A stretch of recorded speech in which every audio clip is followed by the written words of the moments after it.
بعض علماء نے لکھا کہ 5 بنیادی مصیبتیں ہیں جو ہر بندے پر آنی ہیں.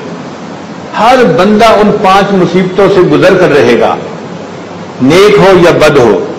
ایک موت کی مصیبت، دوسرا قبر کی مصیبت، تیسرا حشر کی مصیبت، اور چوتھا نامہ اعمال ملنے کی، اعمال تلنے کی مصیبت، وزن اعمال، اور 5واں پل صراط سے گزرنے کی مصیبت. تو یہ 5 مصیبتیں ہیں جس میں سے ہر انسان کو بالآخر گزرنا ہی پڑے گا. اللہ تعالیٰ نے 5 نمازیں فرض فرما دی. میرا جو بندہ 5 نمازیں پڑھے گا میں اس کے لیے ان 5 مصیبتوں کو آسان فرما دوں گا. پھر سوال پیدا ہوتا ہے کہ ان 5 نمازوں کے اوقات میں کیا حکمت ہے. ایک نماز ہے جو صبح اندھیرے میں ہی پڑھی جاتی ہے، ابھی سورج نکلا نہیں ہوتا، اس سے پہلے پہلے. تو علماء نے جواب دیا کہ اللہ تعالیٰ چاہتے تھے کہ اے میرے بندو تم صبح اٹھو تو دن کی ابتدا میری یاد سے کرو. تمہیں میں نے نعمتیں دی ہیں، تمہیں دنیا میں نے نعمتوں میں رکھا ہوا ہے، میں تمہارا مالک ہوں، میں تمہارا منعم حقیقی ہوں.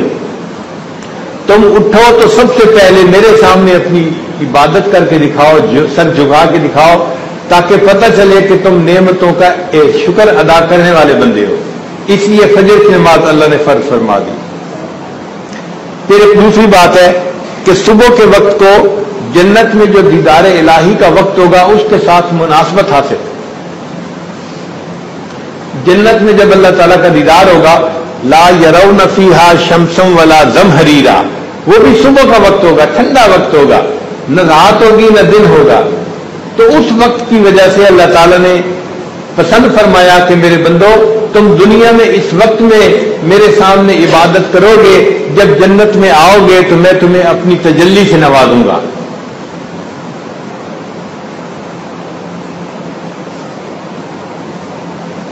پھر ایک وجہ یہ بھی لکھی ہے کہ حضرت آدم علیہ السلام کو آدھی رات کو زمین پر اتارا گیا تھا جنت سے.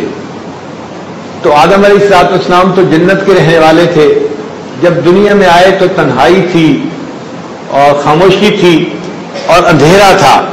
اب تنہائی، خاموشی اور اندھیرا آدمی کے اندر وحشت پیدا کر دیتا ہے کہ پتہ نہیں میں کہاں آ گیا ہوں.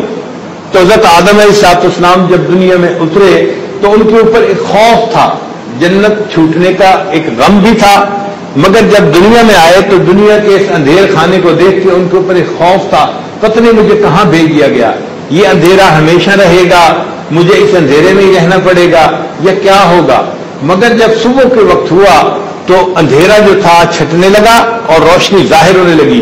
تو حضرت آدم علیہ السلام کے دل میں امید کی کرن پیدا ہو گئی کہ مجھے اندھیرے میں نہیں رکھا جائے گا بلکہ مجھے دن کی روشنی بھی نصیب ہوگی. انہوں نے اس وقت اللہ کے سامنے 2 رکعت شکرانے کے ادا کیے تھے. اللہ تعالیٰ نے اس نماز کو امت محمدیہ کے لیے پسند کر دیا کہ میرے محبوب صلی اللہ علیہ وسلم کی امت آدم علیہ السلام کی پیروی کرے گی اور ان کو میں اپنے شکر گزار بندوں میں شامل فرما دوں گا. پھر ظہر کا وقت کیوں؟ اس لیے کہ ظہر کے وقت سورج ڈھلتا ہے، جب سورج ڈھل جاتا ہے تو نماز پڑھی جاتی ہے. تو اللہ تعالیٰ چاہتے تھے کہ میرے بندے جو میری توحید کا اقرار کرنے والے ہیں وہ ثابت کر دیں کہ ہم ڈھلنے والوں سے اور مرنے والوں کی پوجا نہیں کرتے بلکہ ہم تو اس پروردگار کی پوجا کرتے ہیں جو ہمیشہ کے لیے ہے، ہمیشہ رہے گا. لا احب العاقلین، حضرت ابراہیم علیہ السلام نے کہا تھا میں ڈھلنے والوں سے محبت نہیں کرتا، میں ان کو پسند نہیں کرتا. تو ظہر کی نماز پڑھنے والا بندہ یہ ثابت کر رہا ہوتا ہے اے اللہ میں دنیا کے فانی جو ہے وہ کسی چیز کے سامنے سر نہیں جھکاتا، میں باقی رہنے والے پروردگار کے سامنے سر جھکاتا ہوں.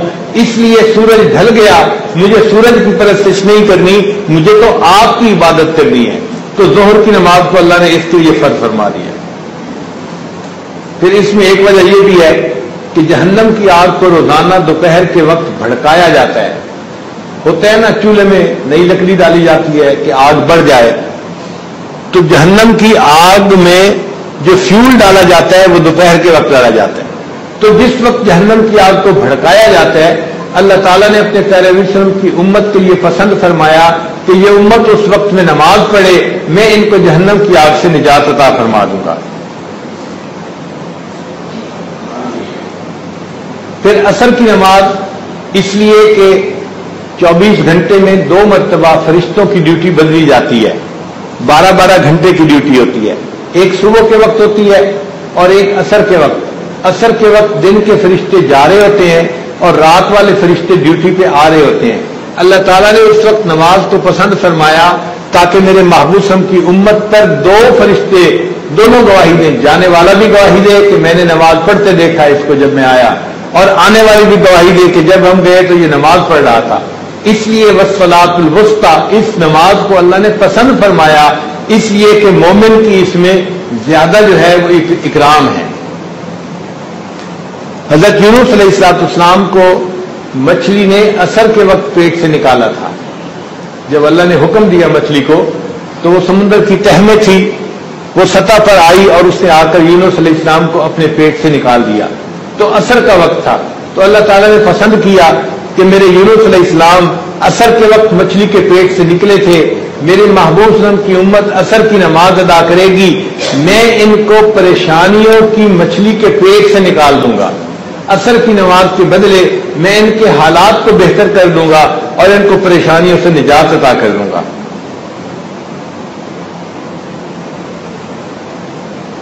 پھر مغرب کی نماز کا وقت جیسے ہی سورج غروب ہوا تھا تو اللہ تعالیٰ نے آدم علیہ السلام کی توبہ کو قبول فرما لیا تھا اور انہوں نے شکرانے کی نماز پڑھی تھی، تو اللہ تعالیٰ نے مغرب کی نماز بھی فرض فرما دی کہ میرے محبوب صلی اللہ علیہ وسلم کی امت اس وقت نماز ادا کرے گی، میں ان کی توبہ اسی طرح قبول کروں گا جیسے ان کے جد امجد کی توبہ کو قبول کر لیا تھا۔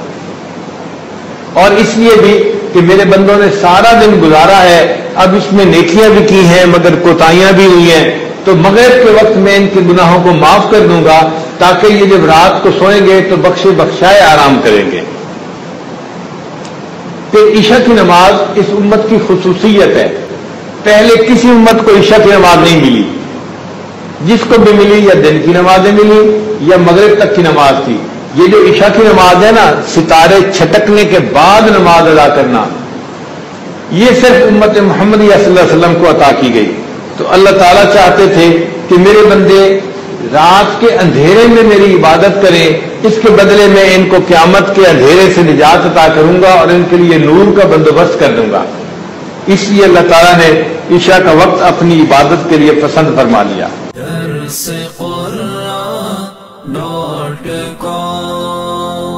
www.darsequran.com